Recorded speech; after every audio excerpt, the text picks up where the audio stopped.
of those questions I get often asked is, Zan, what is the best run defense in the game?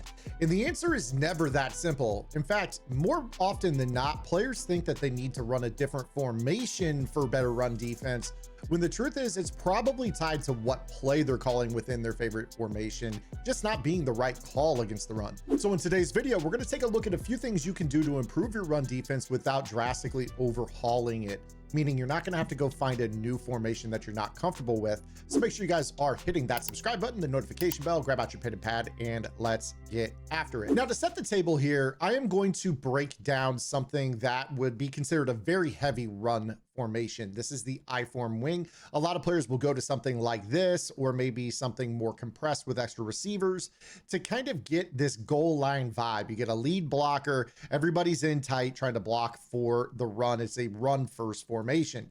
Now, depending on what you call on the defensive side of the ball, you might be in a defense that matches personnel, meaning that if they have two running backs and two tight ends, you're going to match that with some sort of base defense, meaning a 4-3 or a 3-4 base. But the formation you call is honestly only half of the equation. And to be honest, I would say it's probably only about 10% of the equation. It's more likely that your call that you're making within the formation is the wrong one. Allow me to explain. So right here, I'm going to call a cover 3 sky on the defensive side of the ball. This is not a bad run fit per se, but what you're going to notice in this is that we can actually still establish stretch to the outside, oftentimes getting outside of that linebacker and being able to turn the corner. One of the reasons for this is that this linebacker on the edge is what we would call a force defender, meaning that he is the last player on the defense to this side that is in the run fit. This player behind him at corner is not a run first defender. You can tell as soon as the ball snapped, look at that bucket step. He turns and back pedals.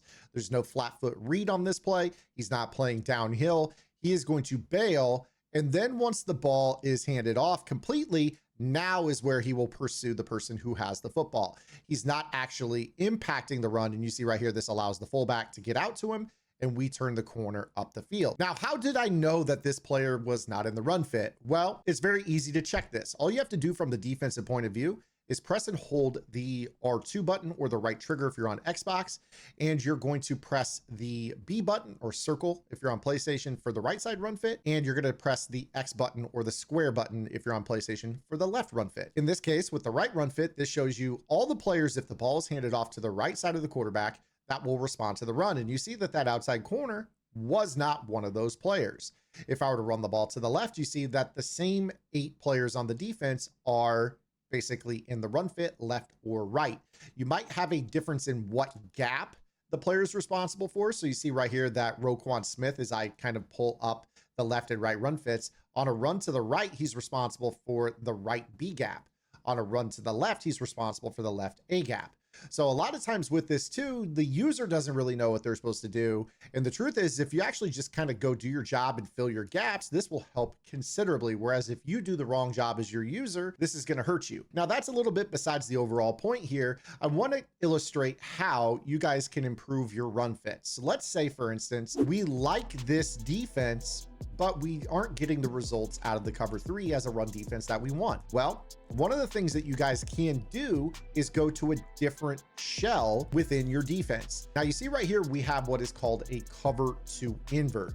You guys can also look to see if your formation of choice has a true cover 2 in it, but the 3-4 under in this particular instance does not. The difference when we call this play is that we are going to get that packed box, kind of that same cover 3 alignment. But when I pull up the run fits, notice that we add that extra outside player into the run fit. This makes it so now our user, when we take a look at the run fits left and right, our user is only really responsible for run one gap, regardless of whether or not the run is to the left or the right. But most importantly, when we snap this football, you see this player come down and set that edge. So while we were able to get a good block on Tremaine Edmonds right there, we got the player involved in the run fit, which is a good starting point. Now from there, maybe it's as simple as you maybe take this guy as your user and fly around into that right side alleyway. There's going to be a lot of ways that you can funnel this run back to the inside, but you're not being able to just run the ball outside and turn up the sideline on this. You're going to have to make some sort of cutback. So that's a good start. So against this, we're seeing a little bit of value in the cover 2 shell, but maybe our front is a little weaker. So while I said you might not have to switch formation, let's go ahead and do so here here and go into something a little bit different.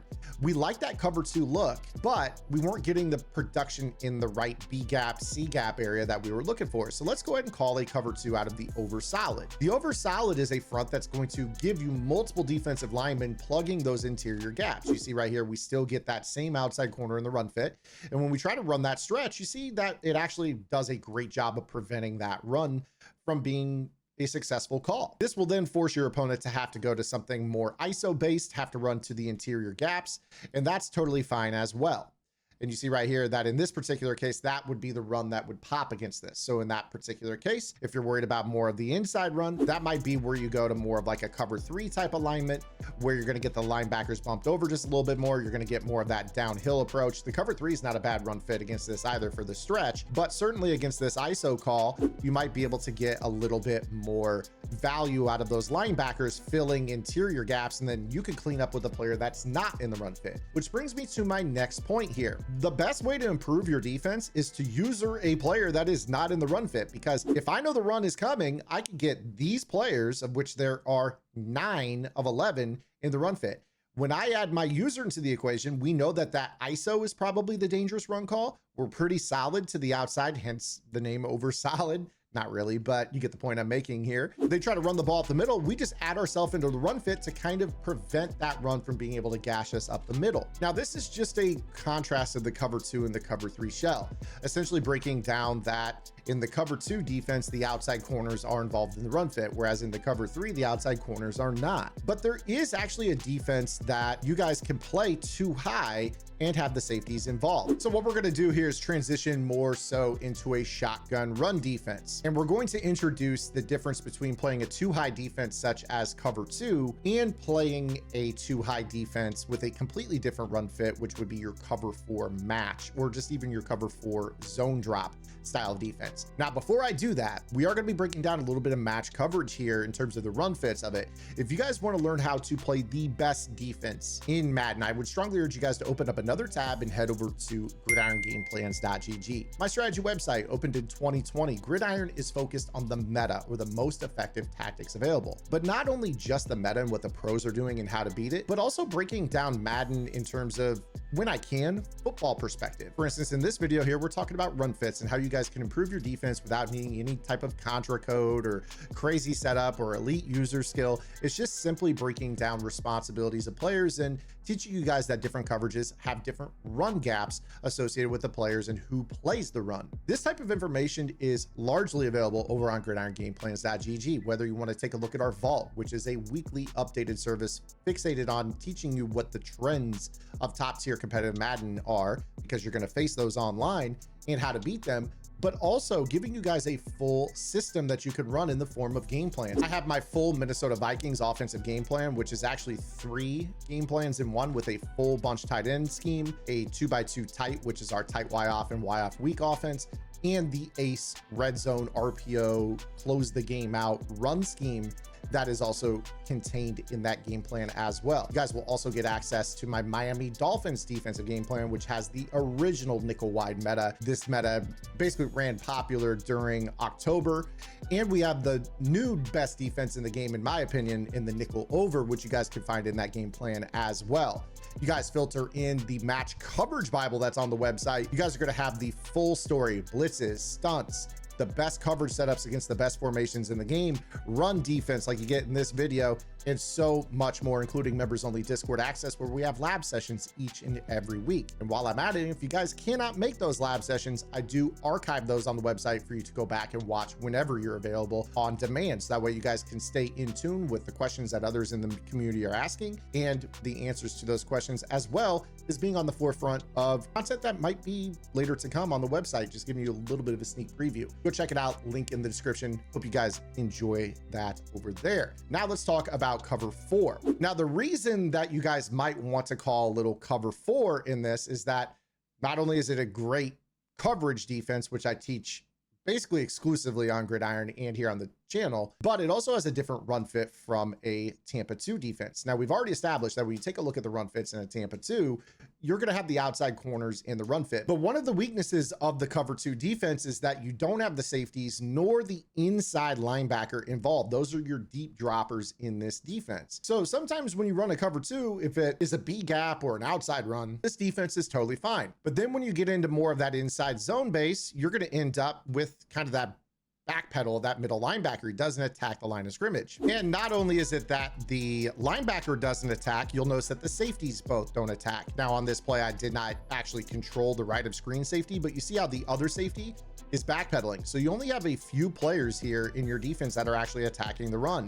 And it makes it really, really hard to stop some of these inside zone style calls. If you were to contrast that directly with a quarters-based defense, you're going to see that you're going to have both the linebackers and, believe it or not, the safeties are in the run fit. Now, I do think it's a visual bug, but I'm going to click off of these safeties here, and I want you to watch what they do. Bare minimum, they do what is called flat foot read. They kind of just sit there. They don't backpedal. And then once the running back has the ball, they're going to fill their run lanes. One of the main reasons the cover 4 match defense has gotten popular at all levels of football is that you can play vertically matching attacking threats, RPOs, for instance, in the seam, because the safeties are going to have eyes in the backfield and they can react to the run. So they not only have matching responsibilities in the seams, but then they fill those run lanes pretty well behind the linebackers who attack. Now from there, it's going to be up to you what you want to do with this, but my advice would be, simply put, take a look at your run fit and think, all right, well, I need to maybe show blitz with my linebackers, creep them down. Let's go ahead and pinch the line. You're not going to run the ball inside on this. You see here, when we try to do this, this is now going to make us funnel to the outside. You see that we don't really have anywhere to go. Inside linebacker fills, other linebacker fills, the slot corner is involved, and then the safeties are kind of that second line of defense that come in as a second wave, kind of spying the ball carrier once the ball is handed off. So this is a nice defense, albeit the weakness is that if you can capture the edge against the slot corner, that will be more problematic. So when you talk about somebody maybe motioning across and then they want to run that inside zone or whatever, you try to snap the ball, maybe this bounces outside. You see that the corner did a wonderful job against that tight end, but let's say the tight end wins that block. That is where you have to then evaluate and think to yourself, okay, well, maybe I need to go to that cover 2 defense, so that outside corner attacks rather than backpedals.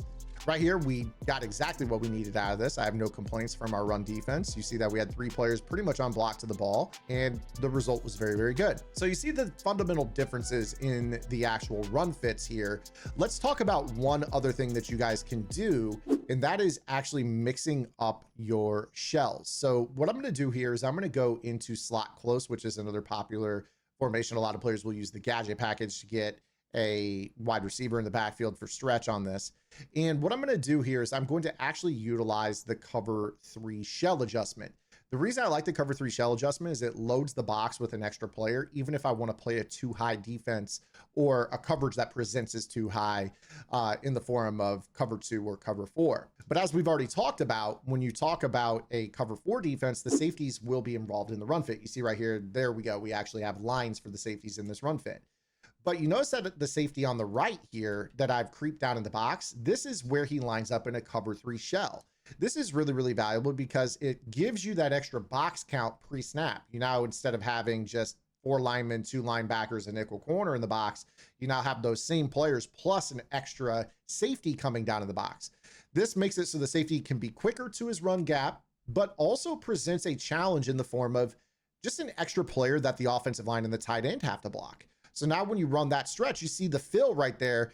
That is a great result for us against that stretch. Compare that to if I were to present a too high shell, how this lane might be there because he's later to fill. So you see right here, I was actually able to get to that hole, and then I was contacted by a reach tackle by the defensive end, which you can't rely on a consistent basis to stop the run. So while it's great that we got that reach by Will Anderson on the right edge, it's not necessarily a consistent outcome. So if you're always presenting the cover 4 as a cover 4 or a too high defense, it's obviously much easier to run the ball on a too high defense. Right there, 5 yards.